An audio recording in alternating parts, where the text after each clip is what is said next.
Assalamualaikum warahmatullahi wabarakatuh. Salam sejahtera dan salam sehat jiwa bagi kita semua. Selamat datang dalam video pernyataan diri dosen untuk unjuk kerja Tridharma Perguruan Tinggi PDD UKTPT.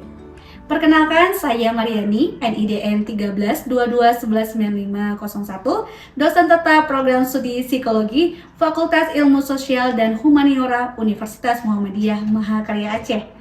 Pada kesempatan ini, saya akan melaksanakan pembelajaran mata kuliah psikologi klinis, yang dimana mata kuliah ini dirancang untuk membekali mahasiswa dengan pengetahuan dan keterampilan dasar mengenai konsep dasar psikologi klinis, ruang lingkup, dan perkembangan psikologi klinis, kesehatan mental, perilaku normal dan abnormal, psikopatologi, serta prinsip dan prosedur dasar asesmen psikologi.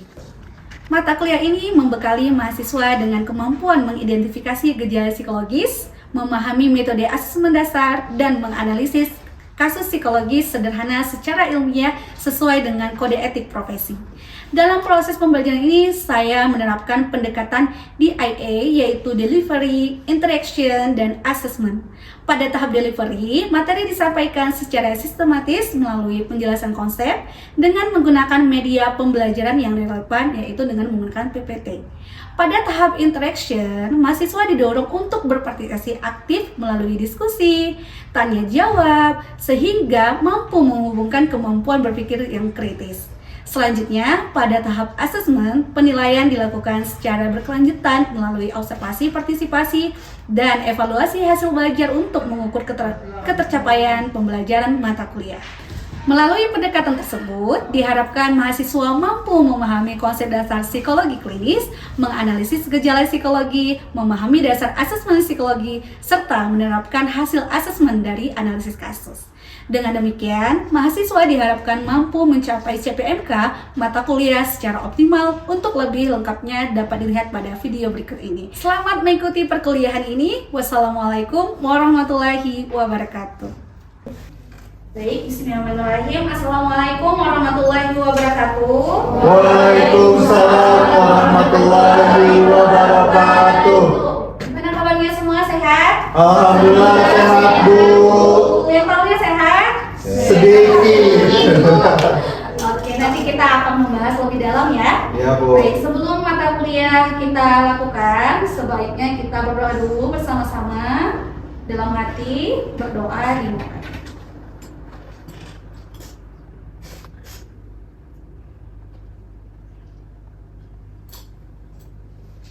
Doa selesai. Nah, baik. Hari ini kita akan membahas mengenai pendekatan kognitif. Nah, sebelumnya ini ada yang tidak hadir? Ada, Bu. Siapa? Sri? Nabila, Bu. Nabil, kenapa? Sakit, Bu. Suratnya menyusul. Oh, suratnya menyusul ya. Yang lain ada? Gak ada ya? Semua hadir ya? Oke.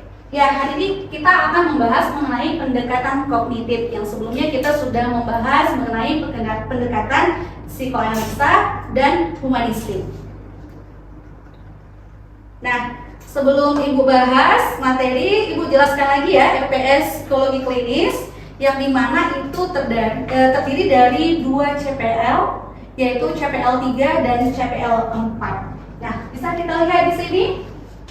CPL 3 yaitu mampu memahami konsep dasar teori psikologi untuk menggambarkan berbagai gejala psikologi pada individu, kelompok, maupun komunitas. Kemudian CPL 4 mampu memahami dan mengaplikasikan dasar asesmen psikologi dan menganalisis berbagai gejala psikologi pada individu, kelompok, organisasi, dan masyarakat. Nah, inilah CPL mata kuliah psikologi klinis yang akan kita capai dalam selama 1 semester terakhir. Sudah paham? Sudah. Baik, kita lanjut materinya. Nah, perkenalkan, ini tokoh-tokoh teori kognitif. Ya, kalau minggu lalu kita udah kenalan sama Bapak Sigmund Freud. Ya, sekarang banyak sekali nih tokoh teori kognitif. Ada Bapak Jean Piaget, dia itu ahli teori perkembangan kognitif, di mana dia mengungkapkan tahapan perkembangan kognitif. Kemudian ada Bapak Lev, itu menekankan peran sosial dan budaya dalam perkembangan kognitif. Kemudian ada Bapak Jerome, Dia mengungkapkan teori belajar, penemuannya yaitu discovery learning. Kemudian ada Bapak Ulrich, dikenal sebagai Bapak Psikologi Kognitif. Ada Aaron Beck yang paling dikenal, ya, yang sering digunakan, itu pendiri kognitif terapi. Ya. Kemudian ada Bapak Albert Ellis, itu pengembang rasional emotif behavior therapy atau disebut terapi REBT. Kemudian ada Bapak Donald, dia mengembangkan cognitive behavior modification. Kemudian ada Bapak Albert Bandura yang terkenal juga, itu pengembang social cognitive theory. Nah, ini yang harus kalian kenali sebelum kita paham lebih mendalam siapa aja bapak-bapak tokoh psikologi kognitif. Nah, apa itu teori kognitif gitu ya? Teori kognitif adalah pendekatan dalam psikologi yang menekankan bahwa pikiran atau kognitif merupakan faktor utama yang mempengaruhi emosi dan perilaku seseorang. Nah, menurut teori ini, seseorang tidak bisa bereaksi secara langsung terhadap suatu peristiwa, tetapi bereaksi berdasarkan bagaimana cara seseorang mempersepsikan suatu peristiwa tersebut. Mungkin teman-teman di sini kalau ada suatu peristiwa, pasti cara memandangnya berbeda ya? Iya, Bu. Ada yang kalau lihat ibu-ibu duduk di pinggir jalan, biasa aja. Ada yang satu lagi lihat ibu-ibu duduk di pinggir jalan, langsung nangis. Jadi bukan tentang peristiwanya, tapi bagaimana kita menafsirkan kejadian tersebut. Ya. Nah, kemudian dengan kata lain, bukan peristiwa itu sendiri yang menyebabkan seseorang merasa sedih, cemas, atau marah, melainkan makna yang diberikan terhadap peristiwa itu terjadi. Nah, tokoh teori kognitif dalam psikologi klinis yang paling terkenal adalah Bapak Aaron Beck, yaitu Bapak Kognitif Terapi.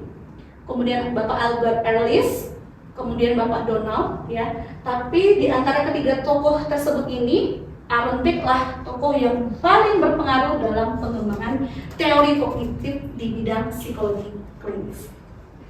Baik, kita lanjut pembahasannya. Lihat latar belakang munculnya teori kognitif itu tahun 1960-an, ya, yang dilakukan oleh Bapak Aaron Beck terhadap pasien depresi. Sudah tahu ya kita ciri-ciri depresi apa aja kemarin?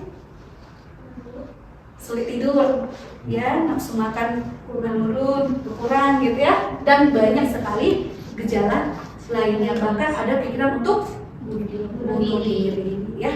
Nah, kemudian Beck menyimpulkan bahwa gangguan psikologis bukan semata-mata disebabkan oleh pengalaman masa lalu atau lingkungan, tetapi terutama oleh cara seseorang berpikir atau menafsirkan pengalaman tersebut, ya. Nah, ini ada asumsi dasar teori kognitif. Ada 3 asumsi. Yang pertama, pikiran mempengaruhi emosi dan perilaku. Benar gak? Benar. Benar. Ya, dalam kehidupan sehari-hari pasti kita jalankan seperti itu. Misalkan, kakak nih ya, tadi malam pikirannya, aduh besok presentasi nih sama Bu Mar. Saya pasti nggak bisa. Saya pasti gagal nih. Saya cemas nih, gimana ya presentasi besok. Nah, akhirnya apa yang terjadi perasaannya? Cemas, khawatir, gak senang, gelisah ya. Tidurnya pun biasanya jam 8, tidurnya jam 1 malam itu, kan? Akhirnya apa yang terjadi? Perasaan emosi gelisah, bentuklah perilakunya apa? Bentuk perilaku? Bentar, nervous kan? Akhirnya ketika presentasi pun tidak maksimal, gitu ya. Pernah nggak mengalami seperti itu? Iya, karena kehidupan kita ini yang mengendalikan kita adalah kognitif kita. Tapi kalau kita yakin, saya pasti bisa, perasaan kita pasti senang, bahagia, perilakunya percaya diri maju ke depan. Tapi kalau pikiran kita sudah bilang, saya nggak bisa, saya pasti gagal, perasaannya rendah, gelisah, tidak tenang, untuk melakukan sesuatu aja udah capek duluan, padahal belum melakukan. Nah, seperti itu, ya. Kemudian yang kedua, pikiran yang tidak rasional bukan sesuatu yang permanen. Melalui latihan dan terapi, individu dapat belajar mengenali, mengevaluasi, dan mengganti pikiran negatif dengan pikiran yang lebih realistis. Kemudian yang ketiga, perubahan pikiran akan mengubah emosi dan perilaku. Percaya nggak? Kalau pikiran kita berubah, emosi dan perilaku kita juga berubah. Iya, Bu. Iya kan? benar, ya. Misalkan nih, kemarin pikirannya udah negatif kan, saya nggak bisa presentasi sama Puan, terus udahlah, aduh, nyesel kali ya, kenapa hari ini aku gagal presentasi. Minggu depannya presentasi lagi sama dosen lainnya, aku kali ini nggak mungkin gagal, aku presentasi ini pasti bisa, kamu pasti bisa gitu ya, pikirannya mengatakan seperti itu. Perasaannya semangat, besoknya benar, dia percaya diri untuk presentasi. Siapa di sini yang sering ikut lomba, nampil ke depan? Siapa? Sering? Sering ya? Sering nggak mengatakan pada diri sendiri seperti itu? Sering ya? Betul ya, nyata ya. Kalau pikiran kita positif, emosi kita juga positif, perilaku kita juga positif. Tapi kalau pikiran kita udah negatif, ya, terhadap diri sendiri atau orang, itu emosi sama perilaku kita pun negatif juga. Jadi semua yang mengendalikan diri kita adalah pikiran. Ya, sampai sini paham? Oke, kita lanjut. Ini ada komponen utama teori kognitif dari Arnold Beck. Yang pertama adalah automotive touch atau pikiran otomatis. Ya, itu pikiran yang muncul secara spontan ketika seseorang menghadapi sebuah situasi. Ya, itu sangat sering, cepat sehingga seringkali tidak disadari. Contohnya presentasi di kelas, saya pasti salah. Itu langsung merasa cemas, gitu ya. Kemudian ada core belief, keyakinan inti. Kemudian yang ketiga adalah cognitive distortion atau disebut dengan distorsi kognitif. Nah, untuk poin ketiga ini, distorsi kognitif itu banyak sekali jenisnya. Mungkin teman-teman kalau kita bahas ini pasti pernah mengalami dalam kehidupan sehari-hari. Oke, kita bahas satu-satu ya. Kita akan memberikan penjelasan dan contoh dari ini. Yang pertama adalah overgeneralization, yaitu kecenderungan menarik kesimpulan yang terlalu luas berdasarkan satu atau beberapa pengalaman negatif. Ada yang tahu contohnya? Bu, silakan. Soalnya nih saya kan ujian matematika gagal gitu. Jadi saya itu merasa akan gagal lagi di ujian selanjutnya gitu. Iya, benar. Jadi contoh dari nomor satu ini, dia pernah melakukan kesalahan dan dia menyimpulkan bahwasannya semua akan salah. Pernah nggak berpikir seperti itu? Saya sekali gagal, udahlah saya pasti nggak sukses ini. Masa ujian itu aja saya nggak bisa, nggak lulus saya PNS ini, nggak berhasil saya ini, gitu ya? Ya, oke. Kemudian pola pikir yang melihat segala sesuatu itu secara ekstrim hanya ada dua kategori, yaitu berhasil atau gagal, sempurna atau buruk, tanpa melihat adanya tingkat atau proses. Dan Bu. Kakak. Contohnya seperti ketika saya melakukan ujian dan dalam ujian tersebut saya tidak mendapatkan nilai A, lalu saya langsung beranggapan bahwa saya gagal. Oke, walaupun nilainya kalau B plus, masa gagal juga? Masa gagal. Harus A? Harus A. Ya. Oke. Kemudian labeling, yaitu memberi label negatif, yaitu memberikan penilaian atau label negatif terhadap diri sendiri atau orang lain berdasarkan satu kesalahan atau satu kejadian. Sering nggak labeling orang? Jujur. Sering. Siapa yang bisa kasih contoh?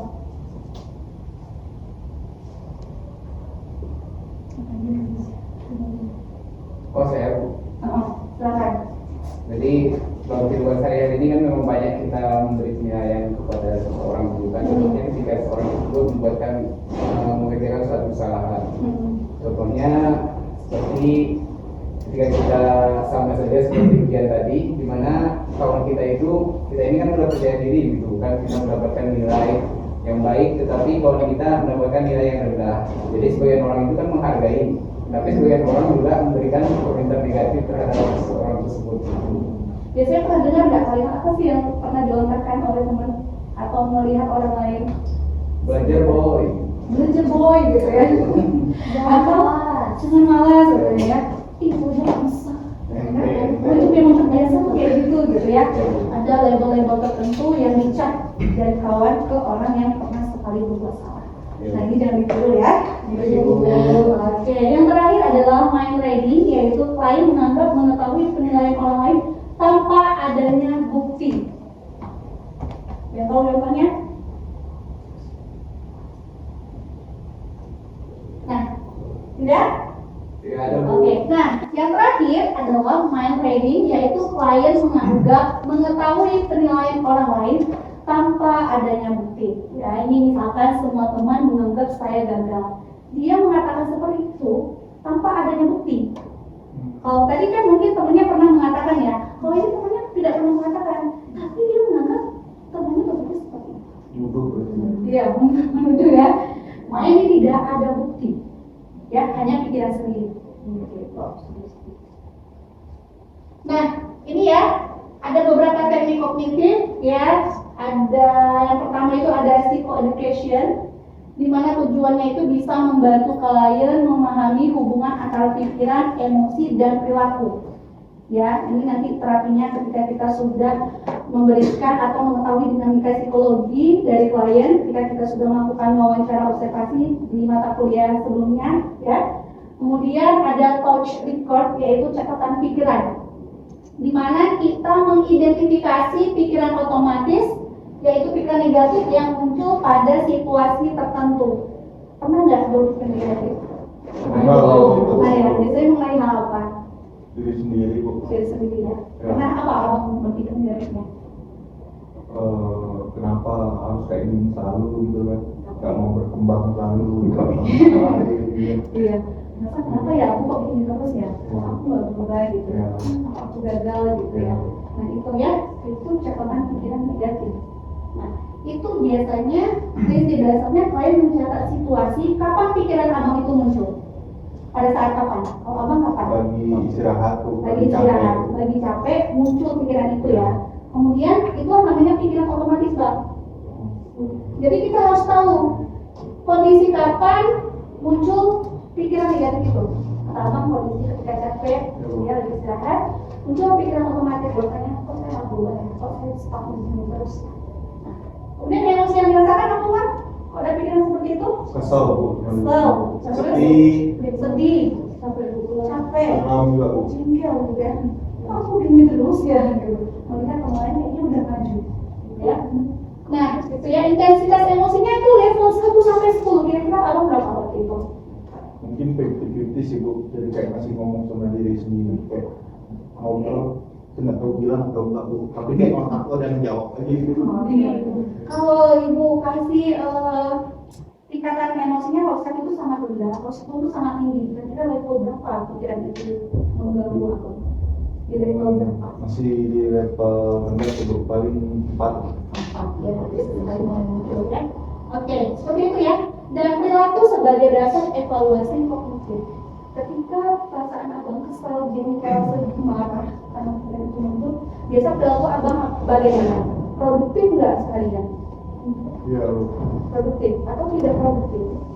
Tetap produktif bu, kalau nggak makan dari mana ya kan? Harus tetap bekerja ya bang ya? Sepertinya abang udah bekerja ya? Di pembibitan sih. Keren ya? Ya seperti itu ya. Jadi tanpa pendalamannya klien mencatat pikiran saya pasti gagal. Setiap kali akan melakukan presentasi di kelas. Abang tadi juga gitu, kalau di sini saya merasa saya tidak maju terus. Saya nggak berhasil. Ini perlu kalian catat kalau kalian punya pikiran seperti ini. Ya. Kemudian biasanya gangguan yang sesuai ini tidak semua klien ya. Ini contoh aja. Ada klien yang mengalami depresi pikiran seperti itu. Kenapa sih hidup saya itu begini terus? Aku nggak ada gunanya hidup. Udah mati aja, nggak ada yang sayang sama aku. Masa depan itu nggak bagus aja. Biasanya klien depresi itu punya pikiran seperti itu. Udah mati aja. Gitu. Merasa bahwasanya masalah itu paling berat ada di diri dia. Kemudian gangguan kecemasan juga seperti itu kayak presentasi ya. Saya pasti gagal, saya besok bisa gangguan kecemasan. Kemudian kecemasan sosial. Ada melihat orang nggak kalau dia ke tempat rapi itu akan aneh sekali. Ada ya, dan menghindar ya. Kenapa? Karena dia merasa kalau dia itu di tempat ramai dia sebagai pusat perhatian. Jadi dia suka sendiri bahan ejaan. Mungkin juga terkait dengan masalah ya. Kemudian ada kognitif, restrukturir, yaitu mengubah pikiran yang tidak rasional menjadi lebih realistis dan adaptif. Ketika dia ada berpikir negatif, nah di terapi ini kita akan menerapkan yaitu mengubah bagaimana caranya dia bisa berpikir positif lagi. Misalkan kayak tadi saya pasti gagal, dan gimana caranya kita mengubah saya pasti bisa. Walaupun walaupun saya pernah gagal, saya akan mencoba itu kembali. Gitu. Ya, sampai sini? Paham? Oke, ayat 4 ada Socratic questioning, ya, yaitu membantu klien mengevaluasi keyakinan negatif melalui proses berpikir kritis. Kemudian ada positive self-talk. Pernah dengar? Yaitu menggambarkan dialog internal yang lebih positif, realistis, dan adaptif.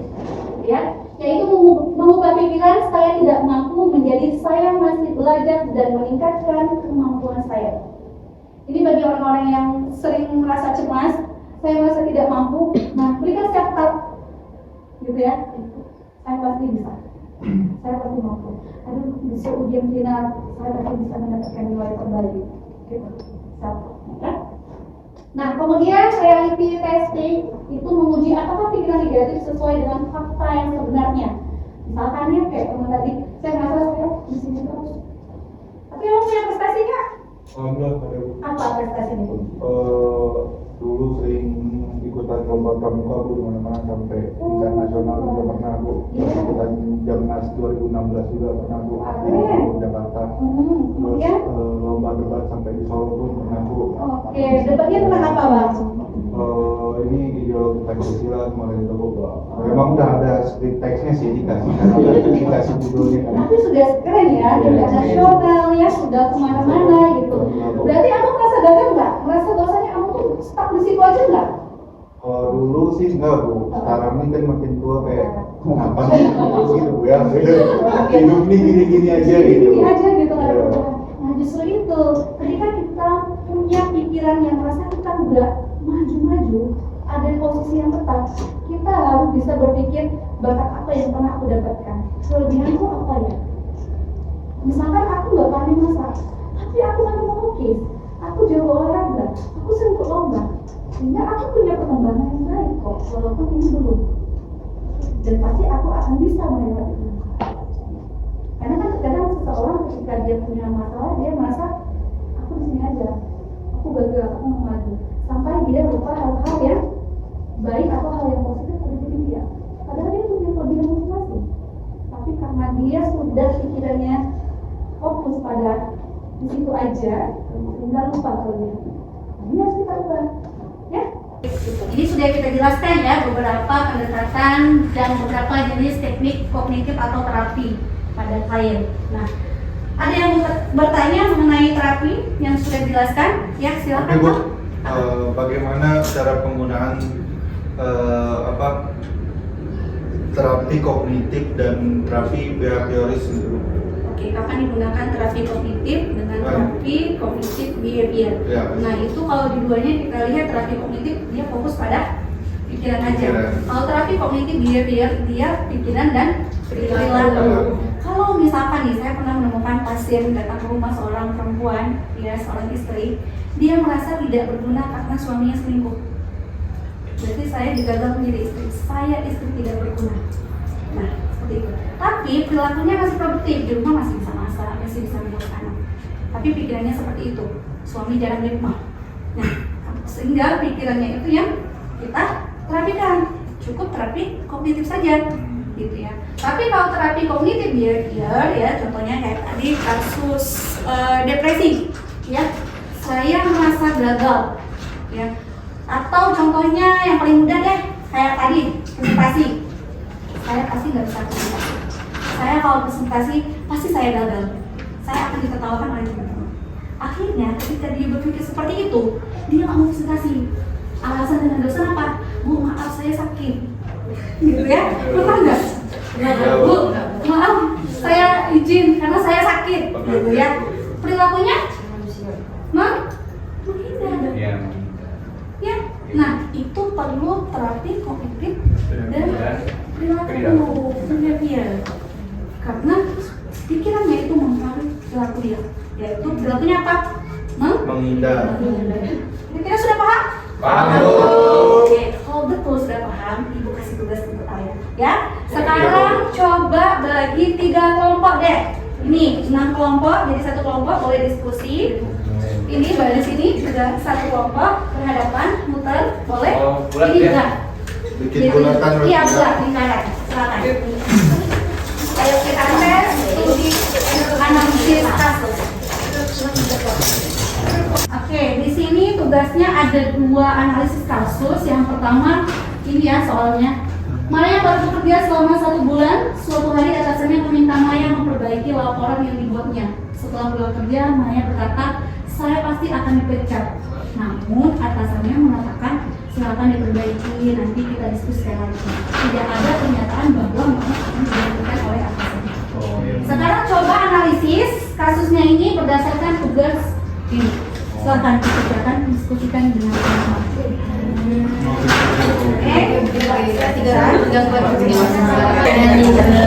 Oke, kita lanjut untuk menganalisis kasus yang kedua. Siapa yang mau jawab? Duluan ya. Oke, silakan. Baik teman-teman, sebelumnya perkenalkan nama saya teman-teman, saya dari kelompok 1. Izin menjawab Bu pertanyaan itu. Tadi seorang siswa itu terkena gangguan yaitu kata stropicing. Mengapa demikian? Karena pada waktu disuruh oleh guru tersebut dia untuk presentasi, namun dia mengucapkan di dalam hatinya itu saya pasti akan salah saat presentasi. Lalu dia mencoba Bu. Ketika dia mencoba mungkin tidak seperti itu juga hasilnya, mungkin lebih baik hasilnya begitu Bu. Maka kita melihat dari sesuatu yang dialami oleh siswa tersebut, kita dapat mengetahui bahwa dia terkena gangguan kecemasan. Jadi siswa tadi terkena gangguan kecemasan, yaitu dia cemas ketika disuruh oleh seorang guru tersebut. Artinya dia tadi mengatakan saya pasti akan salah saat presentasi tersebut. Maka ada pun solusi yang dapat diterapkan pada siswa tersebut, yaitu cognitive restructuring, yaitu kenapa kita harus menggunakan art ini sebagai pembantu daripada kesalahan yang dilakukan oleh siswa tersebut. Alasannya adalah teknik cognitive restructuring ini digunakan untuk membantu dia mengenali dan menentukan pikiran negatif yang ada pada dirinya itu yang tidak realistis menjadi pikiran yang lebih rasional berdasarkan fakta. Oke, terima kasih Bang. Oke, baik, terima kasih semuanya. Sudah semangat sekali, kita sudah selesai mata kuliah hari ini. Ya, kesimpulannya adalah bahwasannya ketika kita mendapatkan pemikiran negatif, itu segera kita sadari kira-kira benar nggak ya pikiran negatif kita, kira-kira masuk kategori apa ya. Nah, kemudian saat kondisi kapan saja pikiran itu muncul dan apa yang harus saya lakukan. Nah, itu harus teman-teman sadari dalam kehidupan sehari-hari. Masih pernah gitu ya. Oke, terima kasih banyak atas kerjasamanya. Hari ini kita kuliah berjalan dengan baik. Sebelum kita tutup kuliah ini, kita kasih motivasi dulu dalam diri kita. Bisa? Bisa. Sekarang ikuti ibu, pegang tangan diri sendiri. Oke, kita beri selfie dulu nih. Oke, wahai diri. Wahai diri. Terima kasih. Terima kasih. Telah berjuang. Wahai diri. Wahai diri. Kamu pasti bisa lulus tepat waktu. Wahai diri. Wahai diri. Jangan takut. Jangan takut. Aku selalu ada untukmu. Kamu pasti bisa. Kamu pasti bisa. Pasti sukses. Pasti sukses. Amin. Amin. Akhiri perkuliahan ini dengan hamdalah. Alhamdulillahirrahmanirrahim. Assalamualaikum warahmatullahi wabarakatuh.